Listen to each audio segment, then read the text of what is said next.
So we are live, and let's see if we can get connected with Dr. David Waller, Gonstead Diplomat, and our mentor at Parker University, as he leads us with the Gonstead Advanced Practicum. That's the curriculum we do to learn Gonstead outside of school. Along with Dr. June Lee, Dr. David Waller has been the Gonstead Club's main mentors and wells of wisdom that we are so fortunate to have them. So while I choke on my bullet and try to get on Hangouts, Dr. Waller. We've prepared some questions from the club, and we have some other questions that came in late, but mostly we're going to wing it.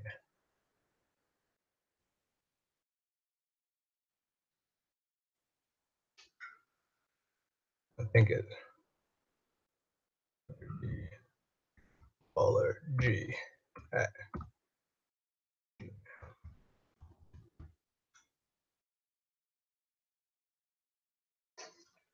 Let's see if I got this right.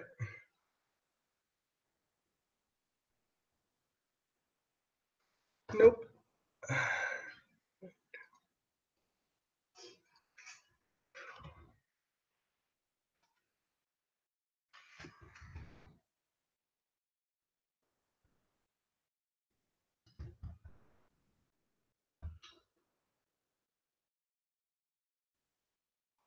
I keep messing up how to get a hold of the doc.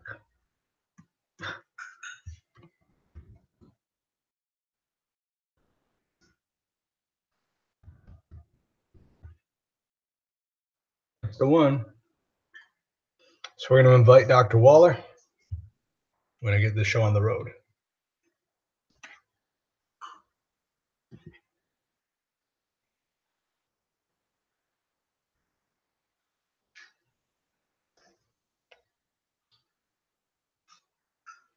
We've got audio on this end.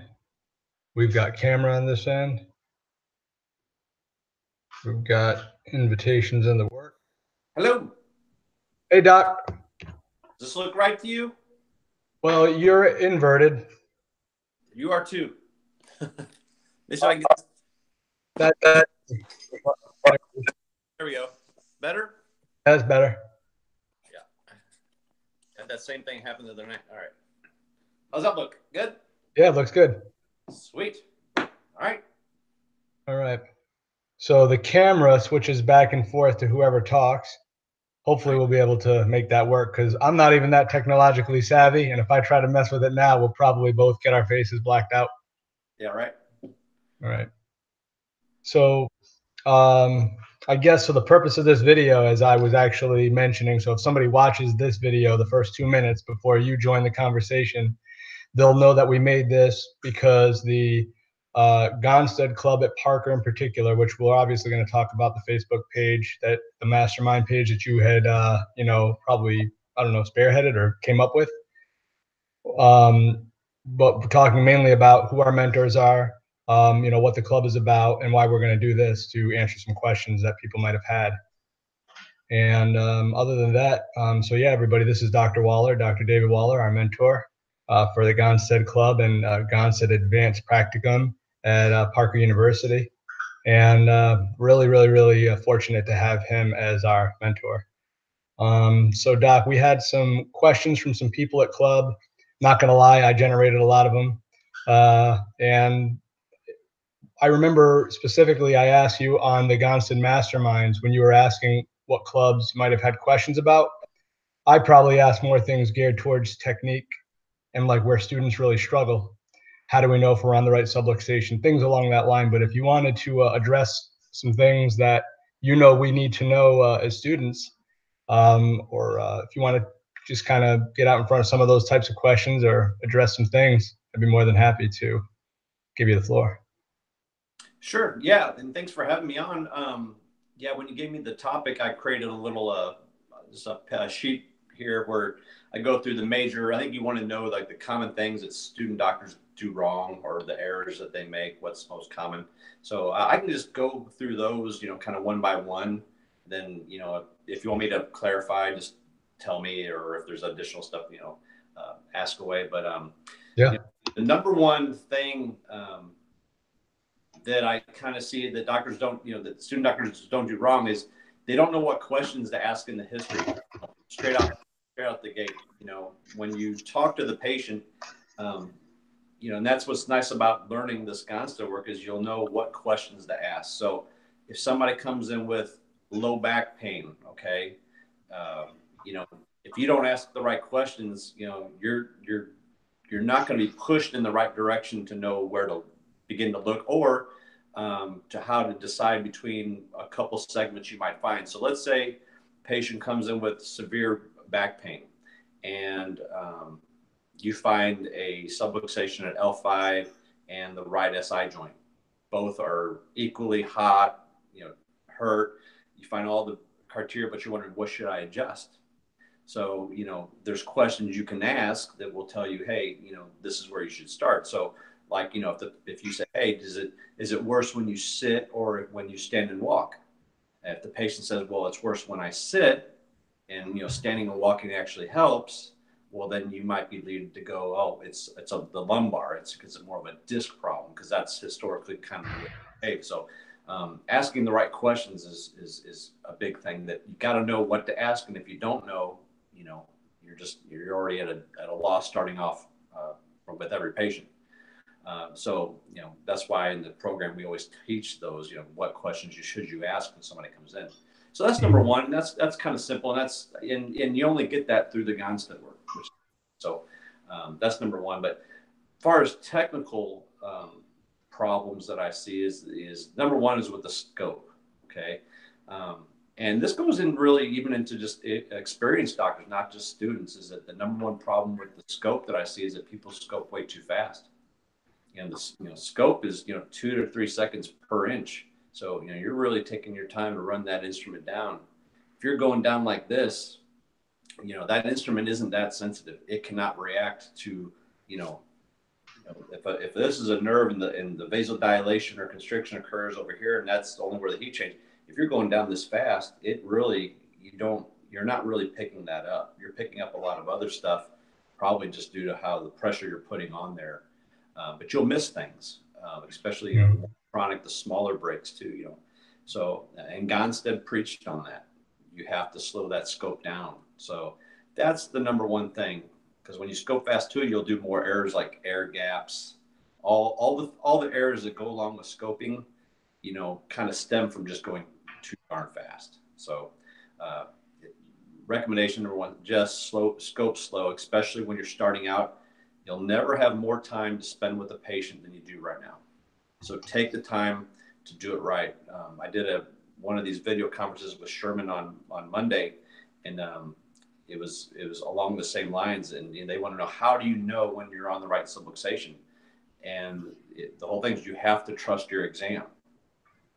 If you're doing the exam right, the way you're supposed to, it'll tell you what to adjust, but you have to do the exam right, and it starts with the scoping. So your technical procedure for using that scope has to be spot on, or you're going to not get right information. And I think that's why certain people within the Gonstead circles are kind of dogging out the scope a little bit, because they're doing studies where it's not reliable. Well, Gonstead found it reliable.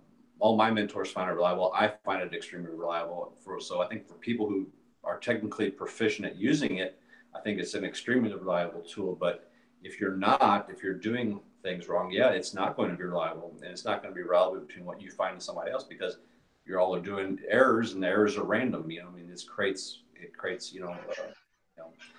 unpredictable outcomes. So, and while you're talking about scoping, actually one of the questions we had was, so if you're running the meter and you were getting a deflection, and we know that if it stays on one side, a lot of the times, from right when you're up in the cervical area, and we see that on one side, we call that upper cervical pressure, or sorry, core pressure. And is there a relationship with cord pressure or something? If we find that in the mid dorsals or even in the low back and we get a big swing like that that's not coming back, how do we interpret that? Well, typically cord pressure can only occur in a few areas: upper cervical and where the cord swells. Usually, the lower cervical, the between C5 and C7, T1 area where the brachial plexus comes out, and then in the lower back, that's typically where you'll get true cord pressure. Where it kind of pegs out and stays over if it's from cord pressure. Now you'll get that same phenomenon by scoping wrong. So, like I was scoping the other day and I thought I had a cord pressure reading. I think it might've been similar to what you were saying in that mid dorsal. I was like, that's weird. It's like, that's a cord pressure reading because it went over and it pegged over and it stayed over. So I waited a second and then rescoped it. It wasn't there anymore. So sometimes what will happen is that you'll run a scope and you might be putting too much pressure on one probe and you're getting heat loading and that probe will heat up. And then, so one way you tell that is if that's what's happening, is to take the scope off and see if your needle's still pegged over to the side. If you take the scope off the patient, it doesn't come back to center and it's still pegged over, that's because you heat loaded that probe and you have to wait till that cools down or heat the other side up. I sometimes when I do that accidentally, I'll put the opposite probe on my artery here and just kind of heat it up so it balances out. But, most of the time, true cord pressure readings are where, the swellings are. If it's truly cord pressure, because it's just really hard to get cord compression anywhere else. But, okay. And I should say traditionally, or in your experience at least, if you have cord pressure, if somebody's coming in with, I don't want to say even hot low back, let's say, if you pick up cord pressure, are you still going to address their like low back situation and then maybe also adjust up top? Or if they've got cord pressure, is that taking precedence over everything else? I think you got to take a big picture look at it. But in the case, let's say a person's got sciatica, okay, and I find cord pressure up at their neck. Patient has no neck complaints, nothing that's concerning them. And, I find a hot fifth lumbar. Logically it tells me that the L5 is the cause of why they're here. Unless I want to do both, I'm definitely not going to ignore the fifth lumbar, but I'm not going to say, hey, I got to take care of this cord pressure before I can touch your fifth lumbar. So, this goes back to when we talk a lot about the patient psychology.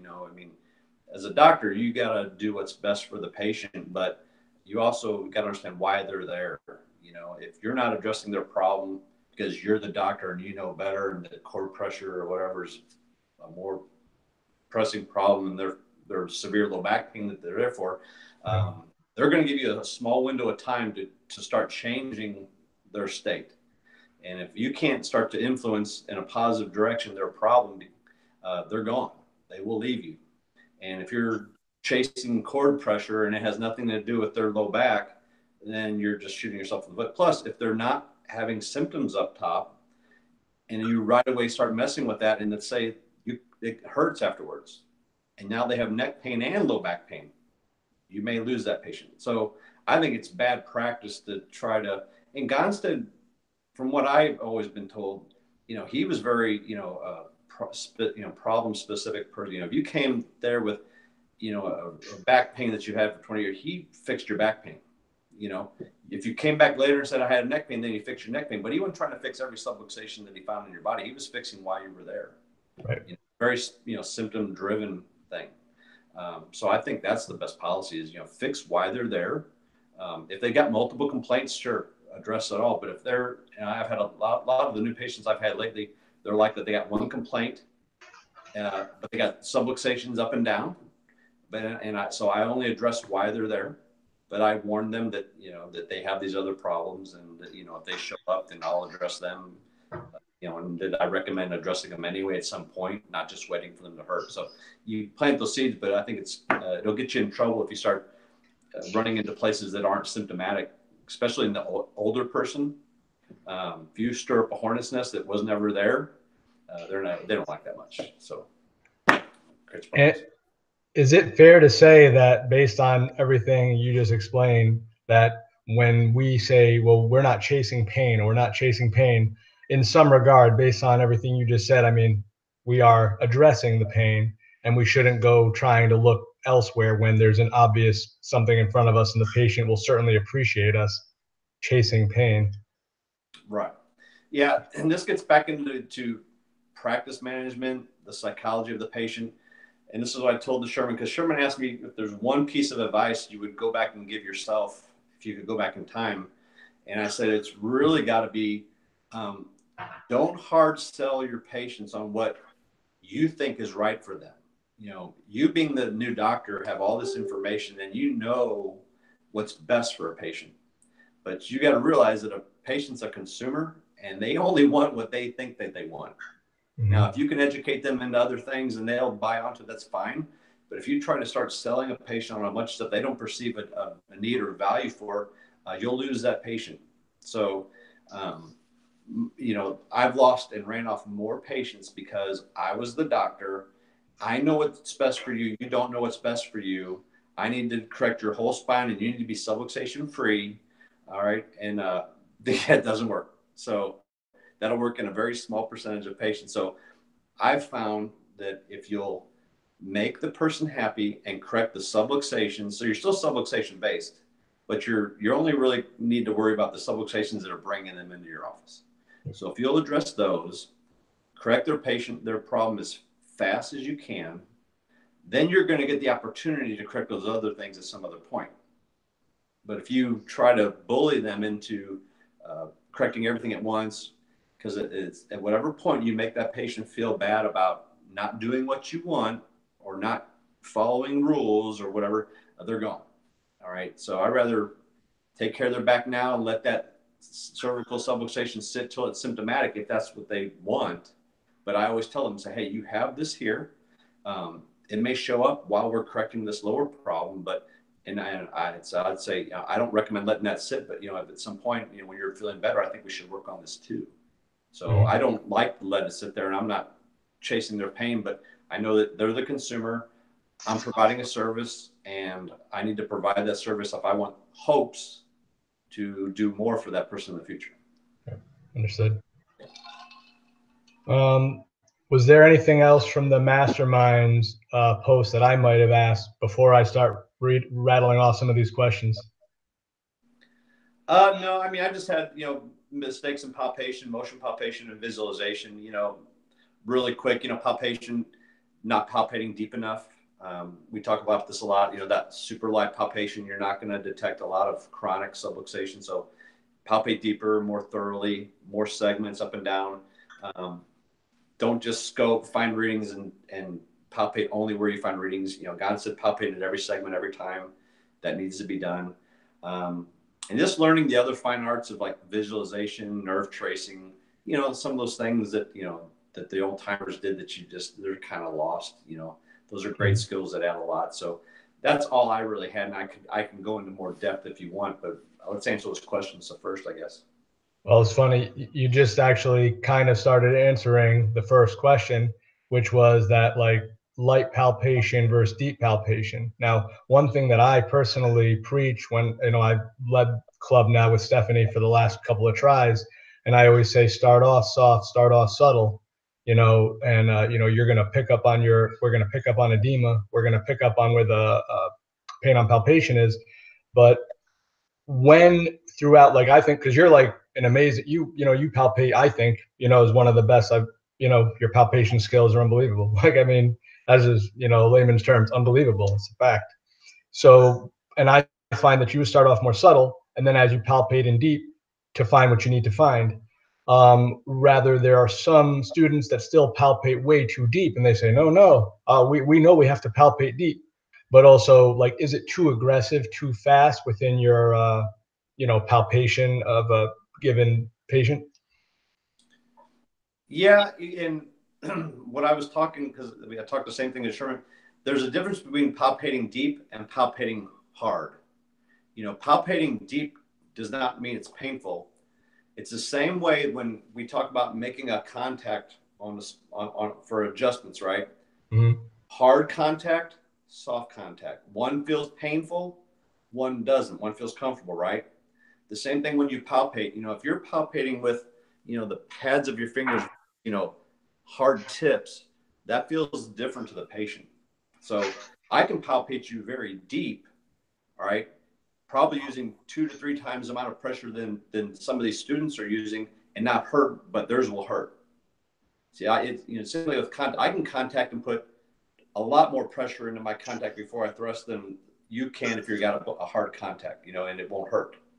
So it's really a difference in how you're touching the tissues. And in Gonstead, you know, everything's a, you know, fleshy piezoform. It's not a hard piezoform. It's a fleshy finger, not a hard finger, you know. And I don't think that's something I really made a distinguishing point on in previous classes, was that concept. But we did with the contact with adjustment, but not with palpation. I mean, when I palpate deep, I don't mean palpate hard and painful. But to the same note, I do say that Gonstead always said, you know, you should be palpating to the point where both you and the patient know you're on the right one. So you do want to elicit just enough discomfort on that patient so that they know, oh, he found something. Yeah. Make them flinch and jump out of the chair, and, you know, to where they don't want you to touch them anymore. But they should go, oh yeah, that's sore, you know, sore but not excruciating painful. And that's the art of palpating. So, but the key is to use these, you know, Gonstead palpated with 2 fingers.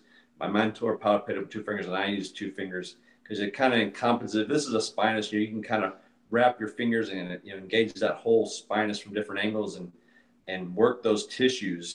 And we can do a whole hour on just how to palpate the tissues. But you're not just palpating the bony aspect of the vertebra either. You're palpating all the tissues around it to get a feel for the edema, you know, the muscle tension, you know, the tone of those little paraspinal muscles. And you're doing it with the fleshy part of your finger, and it really doesn't hurt. You know, it's eliciting a little bit of discomfort, but it's not bony painful, where like what I'm sure you're describing those other people doing.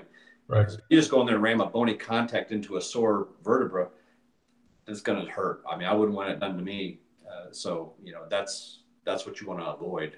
So I think you just need to make that delineation, and we can work on the next class, whatever, but between how to do that comfortable, deep palpation. But yeah, that super light palpation, you know, is much appreciated by people who are in a lot of pain. But when you're really trying to figure out sick chronic cases, you're not going to get the information you need to really help them out. Gonstead didn't palpate super light on everybody. You know, he palpated comfortable, but, you know, my mentor, who was adjusted by Gonstead probably more than most field doctors ever were, because he was sick and went up there for weeks at a time, got adjusted, you know, 2-3 times a day, you know, by him. You know, he knew what it felt to be palpated by Gonstead, and then he made me do it. So it was not the super light stuff. So, you know, because he would say, hey, you know, that's not what it feels like. He knew what it felt like, you know. He's like, you know, if you're palpating too light or contacting too light, he knew that. So.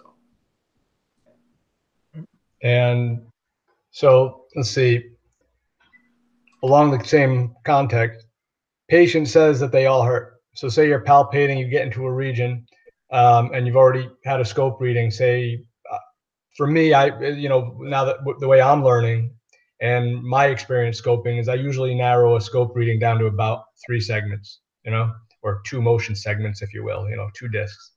And say that you're palpating the patient and you're asking them which one's more tender, or everything feels like a big block of wood. They're all stuck. How would you then further determine which is the one where they're like, they all hurt and there's just nothing moves, you know, mid dorsal example, I guess. I don't know. Yeah.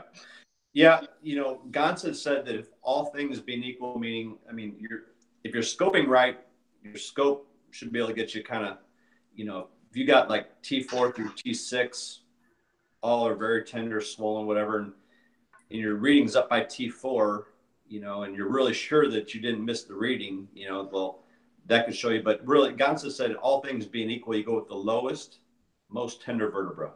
So if you really get in there and palpate deeper and you say, how sore is that? How sore is that? How sore is that?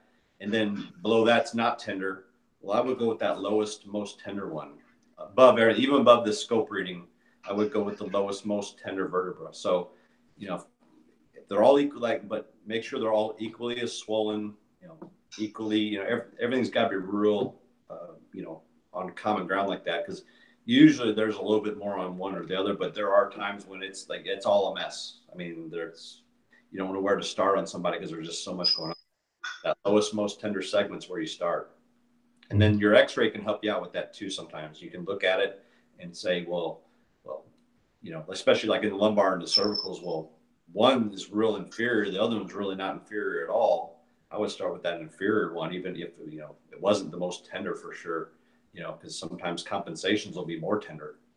So, you know, especially if you see those, you know, it's obvious when something's open in the back, like in the cervicals or lumbars, it's a compensation.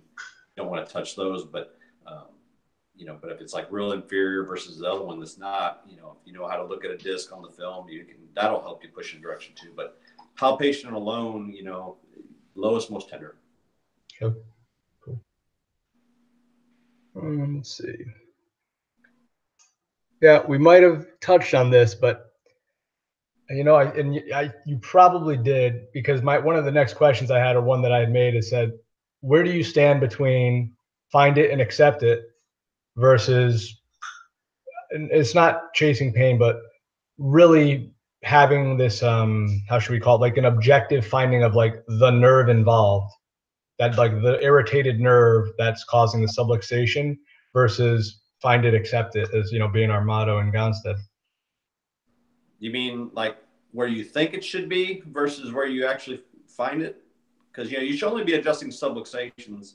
So, you know, you do your exam and you find, let's say they got severe low back pain and you find, you know, C7, T12, and L5, you know, and you're sure it's got to be L5, you know, but they're not responding for some reason. And you're like, man, unless anything else, or maybe you find L5 and L2 or something like that. And you're sure that they're all subluxations. Well, you know, it's got to go back to trust your exam, because in my personal experience, and I've had a few of these cases lately, that because you've had so many historical cases where this patient with this symptoms, it's in this area, that you find and you think you're in your mind, it's got to be down here somewhere. And then the patient's not responding the way you think. And then I find that I just have to finally mentally flush all that and go, I'm just going to do, when I'm really having trouble with a patient, I just have to get back to doing an honest exam where I'm not letting my, you know, history that I have built up in my Rolodex of where problems are outweigh my objective findings. So if I go, hey, it looks like it's L1, even though I'm thinking it should be someplace lower, it's all I'm adjusting on that patient today. You know, I mean, I'm going to stick with that. And most of the time, that's what ends up getting the patient better, because, you know, that's one of the problems with the Gonstead work, is because we have so much history and so much clinical evidence or knowledge of where things kind of typically go. There's a tendency to want to cookbook it, not meaning that we just go, oh, we don't check the patient, we just go adjust something. Meaning, no, you find the subluxations, but your mind makes you pick one over the other. That can be a double-edged sword sometimes, because it can be someplace that you don't think. So, you know, just, you know, use the common sense, but don't let that outweigh, you know, what you're finding. If you go, oh, I found a L1 that's on fire and there's hardly anything at L5, you know, and you just keep sticking with L5 thinking it's got to be there. Well, you know, it may take more than one adjustment too to get some response, but, you know, you got to go with your exam. So do an honest exam, adjust what it indicates to adjust, and then just stick with that. Okay. Then I guess I should ask this. I'm curious, and this is, of course, only for the club. So, in your initial patient first meeting, like they first come to you and you're doing your history and examination, are you doing any neuro or ortho exams or any kind of physical exam leading up to that first first adjustment, we'll call it? Since I've graduated, I've never done a single orthopedic or neurological test. Okay.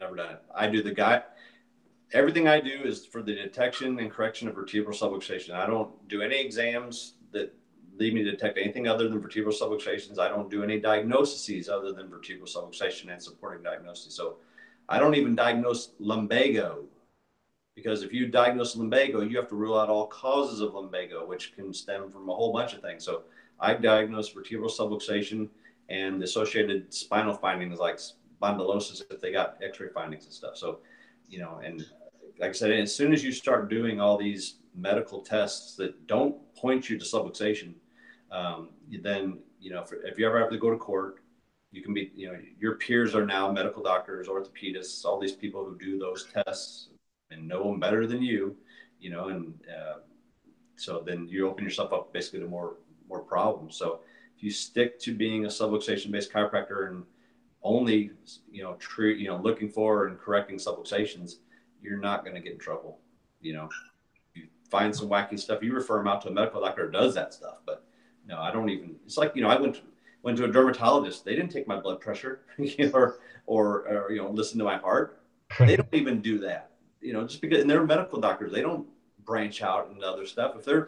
I went to an eye doctor. You know, they don't do all that. They don't listen to my heart and stuff. You know, you stick to your specialty and do only what applies to your specialty. You will not have a problem, you know, as far as all that stuff. But there's no orthopedic or neurological test that helps you do what you do. Gotcha. Okay.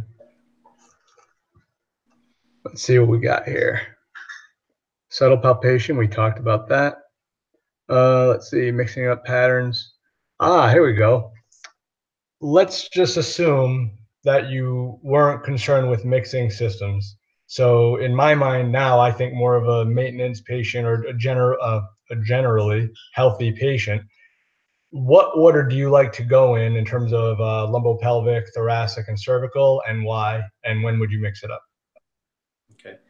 You know, personally, I don't concern myself too much with the systems unless they have a weird, like, visceral complaint, or I mean, in general, just a visceral complaint like diarrhea. You know, something that's, you know, if the symptom is too much or too little function of something, then that's when you want to really concern yourself with the symptom. So, you know, too much function of anything, you know, like glandular, you know, organ related things. So if they're coming to you with other than musculoskeletal and they say, hey, I got blood pressure issue or stomach issue or, you know, male female issues, then I pay attention to mix, just because typically, you know, the when you subluxation is going to typically a lot of times, you know, decrease that nerve's influence on that tissue. So like tachycardia, you know, a lot of times that's upper cervical. Well, why? Because that nerve pressure is decreasing the vagus input to the heart, which is the parasympathetic influence to the heart, which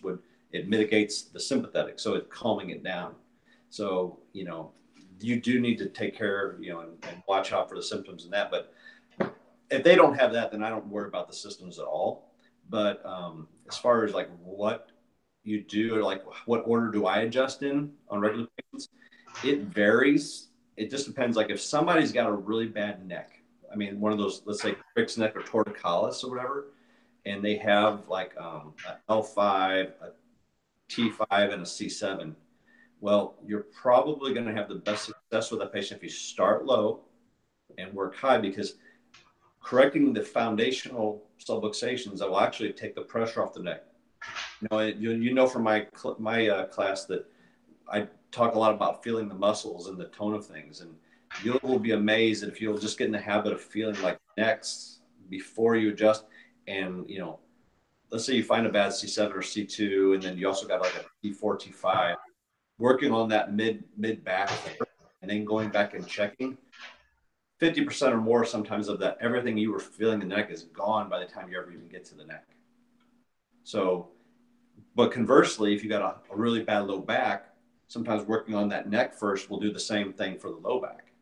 So sometimes working on the most severe problem last is the best way to go, just because you're taking out that neurological stress, and you can have severe back pain coming from the neck and severe neck pain coming from the low back. So, you know, clinically, you just got to make that decision. But in my experience, I'll work on the most severe thing last if I have to work on multiple areas.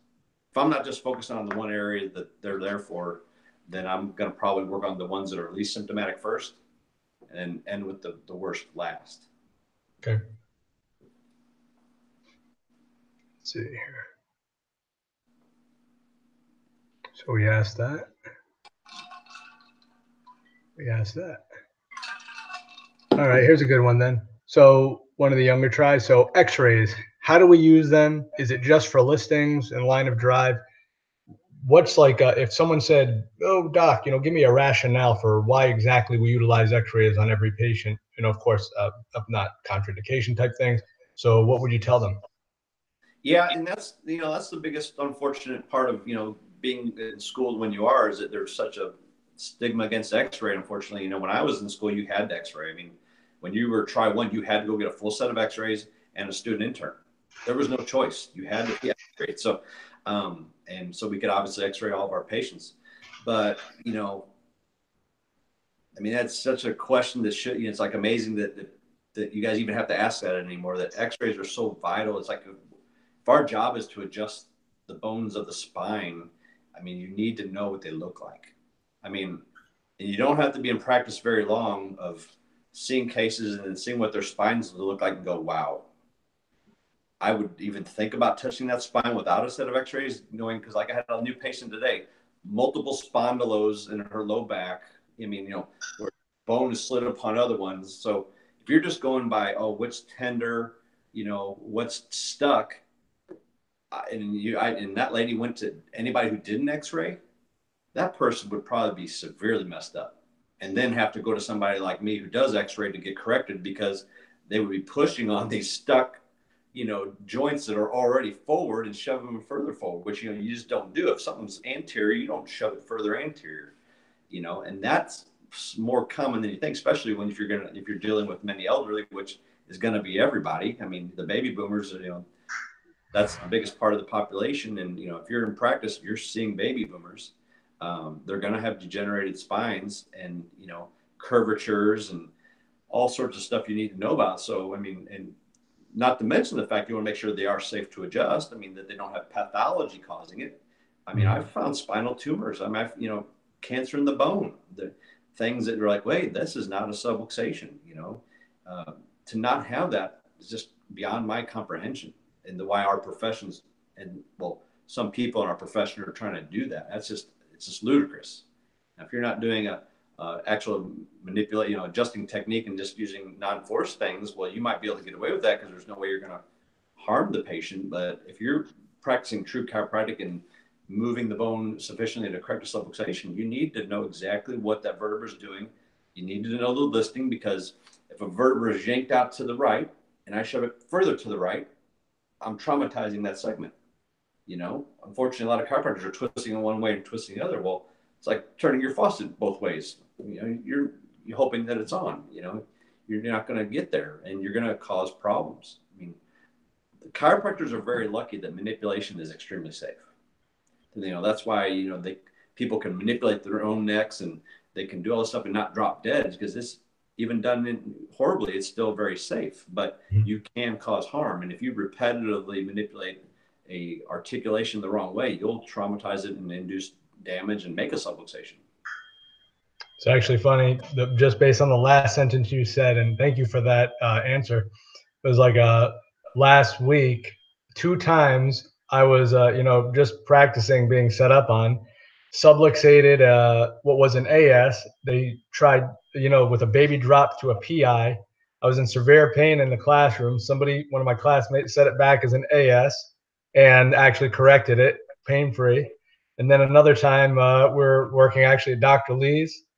Somebody found a right SI joint subluxation. They set it as we'll call it a base posterior, favoring some right rotation, some PR, if you will, or P-R, excuse me. And then I was in severe pain. I was actually having a lot of trouble getting around, and then set it back as a P-L, corrected the subluxation.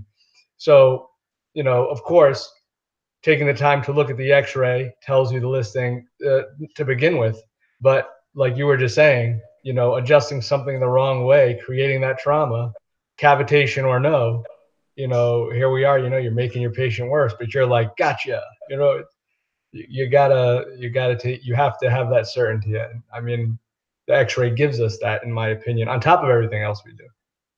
Yeah, and in general, I think it should to really put the fear of God in, just not being meticulous in general. It's like, when I was in school, I never had headaches, but I had chiropractically induced migraines because I let somebody in Gonstead Club set up on my atlas. And he wasn't meticulous in his contact, and he slid down onto my second cervical, and he set it across like it was an atlas. And I felt really bad afterwards. And then the next day, I had my first migraine that I ever had. And then, I was only getting them every couple of days. And then it got every day. Then it got multiple times a day. And I mean, they were severe. I'm talking, you're out. I mean, vomiting type of migraines. And finally, a good Gonstead chiropractor, my mentor, Dr. Larry Landers, corrected it. But it's because he was off by one segment. So forget about even having an x-ray. If you're not meticulous in your contact, if you're off by a few millimeters, if you're not darn sure that you're on the right segment, even with an x-ray, you can cause significant harm. Think about this as a paying patient. They didn't have migraines before you touched them. Now all of a sudden they're having migraines. That's not a reputation builder. That's a reputation killer, So, and this is what our profession does to people. They go in, just like the joint place, these people, it's degraded what we do down to, something that takes no education, nothing that we're taught. I mean, the level we're taught, takes no expertise to do what they're offering to people. And, and they harm people. I mean, they do, they don't kill them, but they're not helping their spines. They're affecting the spines in a negative way. But luckily for chiropractors, it's stimulating the nervous system, has a temporary euphoric, positive, feel-good effect that people like. And if you manipulate enough bones, you're going to get a certain number of things right sometimes. So that's why our professions still existed, but it's also why that we have the negative stigma that we have, because when the majority of people are delivering that type of service, people recognize it, and that's why these Gonstead videos have made such an impact, is because people, when they see Ian and these guys doing an exam, that's why they come in. It's not the cases. I've asked them, I said, because I get patients all the time from like Raheem and from like Ian's videos. And I'm like, what about those videos made you come in and find the Gonstead guy? It was the fact that he checked and he was using an x-ray. So it wasn't the fact that the case was weird, that the kid was all bent over, or, that what they got fixed from. It was the fact that the chiropractor actually was doing this thorough analysis. Think about it. People pick up on that. So they go every time. The guy really doesn't do anything prior to adjusting me, and he does the same thing every time. This is kind of, sketchy. They pick up on that. That's why we, have the negative perception that we do. But people inherently know, though, that what we do is good. So they know that there's got to be. So they keep looking for it done right, and then they stumble upon these videos and they go, "That's it." And then they'll travel for it, which is amazing. And then once you get them in and deliver the goods, then you create lifelong patients and referrals. But but you got to do it right. And that's why you got to x-ray, and when we can't x-ray, we got to work harder. Like I had a new patient tonight who was pregnant. We don't x-ray pregnant ladies. I still take them, but I treat them more conservatively. I got to do more palpation to figure out listings, but when the baby's gone, we x-ray them. So, it's one of the, and she was asking, does that hinder what you do? And I said, yeah, it does. She asked that flat out before. She said, is that a hindrance to what you do? I said, absolutely. I said, there's a lot of stuff that I don't know because I don't have your x-ray.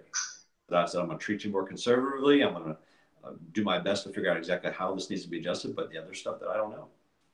And then we make them sign a waiver that says we don't have our full exam because you're pregnant. If you want care, you got to sign that waiver.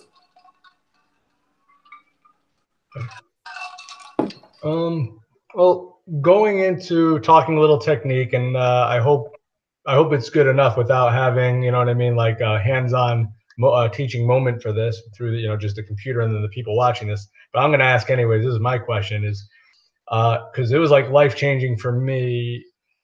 Well, how about this? When I was at the GMI extravaganza last year, I spoke to Dan Lyons a little bit and was talking about the cervical chair, which, now his approach to adjusting the cervical spine, I shouldn't say approach, but his technique, the way he does his thrust is different than the way you do your thrust. However, I said something about finding pre-tension. And then he said to me, he said, pre-tension is where we get in trouble. And that resonated with me because I kind of now tell people, I say, you're not really looking for pre-tension. You know, there's like this window that opens up, that when you're in the line of correction, it's almost like too easy. There's almost no tension. If the patient's relaxed and you're relaxed, there's this window that opens, set the cervical, a window that opens, set the thoracic. You know what I mean? And I just wanted for you to talk about that a little bit, because a lot of people, they just don't know when they're there. It becomes a very, very, very hard learning curve. And I don't know, what do you have to say about that? Right. Yeah. It's semantics, but he's right, because the notion of pretension comes from diversified, where you take a joint all the way to end range of motion. Okay, that's the pretension, end range of motion, and take it just further than that. Okay, that's pretension. Now we'll use those terms in Gonstead, but it means something different. And what you talked about, like we talked about the cervical chair. So if you've got two vertebrae, a cervical vertebra, there's a small space where that vertebra is going to move easily, and there's other places where it won't move hardly at all. So, and it takes positioning and, you know, your manipulation prior to that thrust, or what we call, you know, what we'll sometimes say is pretension or preload, where we're feeding in with our hand, you know, against our stabilization to put that joint in that position, and then we deliver the thrust. And it's, you know, it's in the cervicals and the lumbars, it's where just where that vertebra starts to open up in the front. So, you know, if you start them with them flexed or neutral, you know, flexed or neutral, the spine does not move easily there. You're going to have to use a lot more force, a lot more speed to get that to, you know, to set on that disc. But when that vertebra just opens up, that moves very easy. And that's what Gonstead was a master of. You know, he could get your spine so precisely, and then it never hurt. You know, my mentor, he wrote this long thing about his impressions of his experience with Gonstead. He was always impressed by how little trauma, and there was always no pain associated with any of his adjustments, because he was doing that. So, you know, when we talk about it, you have to do whatever it takes to get that segment in that position. And a lot of it just comes from the setup, especially in the chair. You know, 90% that's positioning the person in the chair. You know, we talk about, you know, not having them. It depends on your chair. If you set them up too straight, you know, they're already at neutral, and as soon as you bring their head back a little bit, they're already too far an extension. Okay. Whereas if you flex them back a little bit, they're already like this to start. Then you have that wiggle room where you can bring their head back a little bit, then start feeding them with your hand to open it up, and then you set it. You know, that's all what you got to learn to feel. But our pretension is like, you know, you get the patient set up, and then what I talk about is you stabilize, and then you start bringing that thrusting hand in just a little bit to where you start feeling that body resist you just a little bit. And that's where you open it up. I mean, that's where it's opening up, and that's where the thrust comes. But it's subtle. I mean, there's very little. I mean, you know, when I've set up with people, it doesn't feel like he's, you know, thrusting, you know, pre-tension. No, it's not like that. It's just a subtle thing. And like, you know, they talk about when Alex, when he would set up, it doesn't even feel like he's touching you. You know, it's so light. You can get so light and put it there. There's no perceptible tension on that segment. Then you just thrust. So if somebody feels like they're taking the tension out, they're doing it wrong. So, you know, that's the concept. But yeah, the whole idea of pretension is a diversified concept that is not what we do in Gonstead adjustment. And what advice do you give to don't matter what try they're in? What advice, or even graduated doctors, to the ones that are they want to learn the Gonstead system, they want to get good at the Gonstead technique, and they're becoming overwhelmingly frustrated, or they think that it's because Gonstead had these ridiculous, you know, whatever fingers, like people like to say. What advice do you give them to keep going until they figure it out, I guess? Yeah, I mean, I'll just, you know, my own personal experience, you know what I mean? I wasn't, I was, you know, I was pretty good. You know, I mean, not a bragging thing, but, you know, out of my class, you know, I was voted the best adjuster, which means, you know, I had some skill. But when I got to school, my intern showed me how to do a diversified adjustment in 3 minutes. Day one, I could manipulate your neck diversified in 3 minutes. Well, when I was in school, I got into Gonstead very quickly.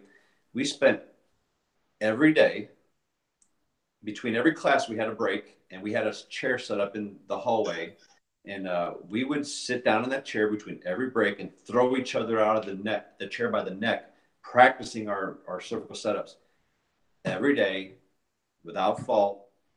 And it took me a year to get my first cervical to go. And then I think it was like a month before I got that to go. So with that level of practice, you know, and maybe I didn't have the benefit of better teaching or whatever, but I had a lot of people down for seminars. I went to a lot of seminars, and I had some natural talent with it. And it's hard to learn because it's a feel you develop. So, you know, I think the proper expectation going into it is, hey, you're not going to master this in a month, in 6 months. Okay. You got to be willing to put the time and effort into learning to do it right, because some people will start rounding the corner and doing seated rotaries going, oh, this Gonstead stuff's easy. You know, they're not doing it right. To do it right initially, until your brain makes that connection, is hard. But there will come a point for everyone, if they keep with it, when it's not going to be hard anymore. Now, you still won't get everyone. You know, I still don't get everyone. Dr. Gonstead didn't get everyone. All right. There's still ones that say, hey, we're going to have to go prone. All right. So the chair didn't work for you. We're going to take you to the high-low or whatever. But your cervical chair consistency will be where it should be. And so you just have to stick with it and put the time and get the right teaching. You know, make sure you're getting taught and your action is, you know, not just trying to learn out of a book. But it'll come. So you just have to not get discouraged and really want to do this specific work. And it just comes with time. Anybody who wants to learn it can learn it. I'm not special. You know, you just got to be able to work hard for it. Okay. So this next question I got from Hossein. Questions from Hossein. This is a good one too, because he went straight after critical atlas. Let me see. Is the critical atlas a misalignment that occurs with microtraumas, or does it usually occur with a different mechanism of injury? Yeah, you guys asked me something about that the other day. You know, I guess that's a Raheem term.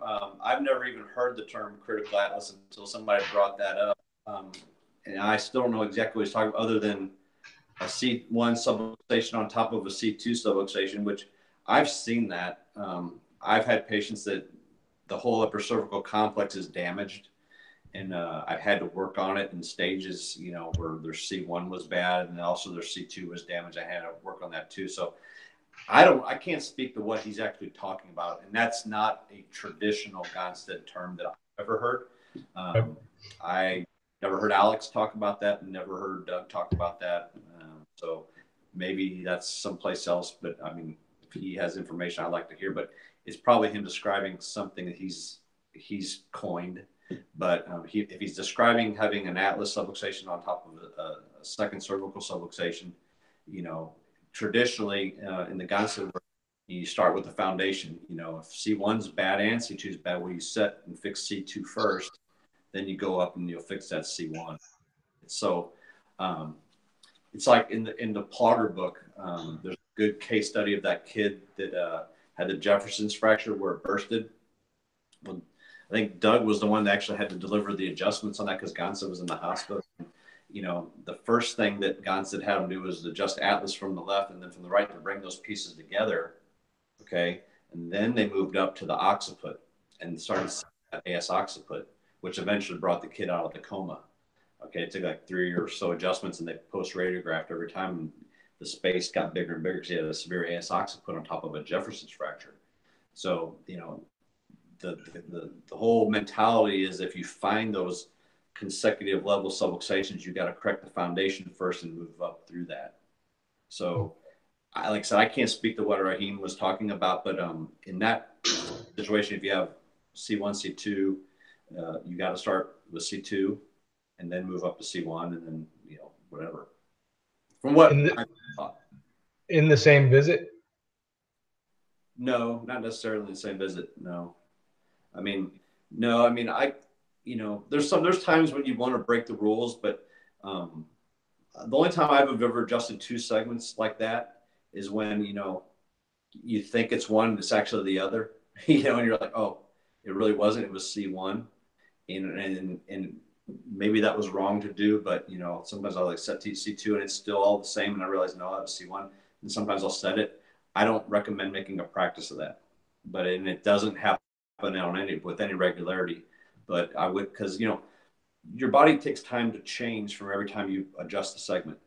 You go in the habit of adjusting multiple segments very close together, you really don't know what you're doing. I mean, you're creating a lot of change. You don't know what, because sometimes nothing's going to feel exactly right afterwards anyway. It takes time for the swelling to go down, for the inflammation to dissipate, for the muscles to relax and regain their normal tone. So, you got to let that sit. That's why you need to have them back the next day or later, at earliest later on that evening, if they're really bad. But yeah, you don't really want to get in the habit of adjusting. Gonstead like to put at least 4 or so segments in between, whatever you're adjusting, because just in the fact that you thrust into one segment, even if they were both subluxated, you could disturb or undo what you just did because you're adjusting so close. So, you just can't, in practicality, correct, effectively segments that are too close. So that's why, across the board, nobody in Gonstead is going to tell you to adjust anything very close together. Make sure there's some space in between. And like I said, have them come back the next day, and if they're like really acute or something like that, and you're like, oh man, you got a bad fifth lumbar and a bad S2, well, have them go away, have them go to lunch, and then have them come back 4 or 5 hours later and then check that other one. And sure, you can set it then, but don't do them. Oh, I'm going to do fourth lumbar, fifth lumbar, and a sacrum. Then you're becoming a flying 7 guy. You're just popping and praying at that point. Mm-hmm. Now, when you are, okay, so if you're adjusting, if an adjustment's not holding, and we're assuming that the patient is following the guidelines and the recommendations, what do you look to next? I guess maybe the simple answer may be, are we on the right segment? Or when do you start considering neurological deficits or something that, dietary recommendations, I don't know, just anything else other than why it might not be holding? I always go back to what Gonstead said. When chiropractic doesn't seem to be working, don't question the principle, you question the application. You need to be hard on yourself. So, in my experience, and I don't get every case well. There's been cases that didn't respond, and I still think, what did I miss? And I, despite trying everything I can come up with, what did I miss? Not to say that there couldn't be some other influences, but in my experience, overwhelmingly, if a person's not responding, it's because you're either not on the right one or you're not correcting the one you're on. It's like, I talk about, the knee chest. That's my best table. I don't use it as much as I use the high-low and stuff, but there's patients that, that you'll have a low back or whatever that's, you set on the side posture and it sounds beautiful. You'd be like, oh, anybody be proud with that because it sounded so great and it felt great, but they don't get better. So why? It's because you're not getting the depth on it. You have to actually correct the subluxation. Sound doesn't mean anything. So, if you're not getting that depth, you're not making a correction. So, that's why the knee chest, you can get a little deeper with less effort on that table than you can anything else. So my thing is, if a person's not responding, make sure you're on the right segment, maybe not one too low. If you're one too low, typically they won't get better. If you're one too high, a lot of times they get worse. But make sure you're setting it right. So try a different table. Try adjusting that segment different ways, especially on that knee chest, before you write off that, oh, we got something else. And I guarantee the majority of times you're either not going to be on the right one or you're not setting it right.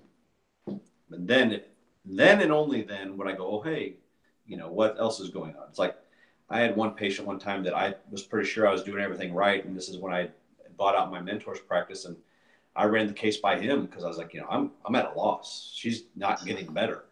And he said, ask her if she's taking statin drugs again, because he had a lot of history with her. And I asked her, I said, you taking statin drugs again? She said, oh, yeah, I got back on them, a month ago, because when she's on statin drugs, she gets bad and you can't help her.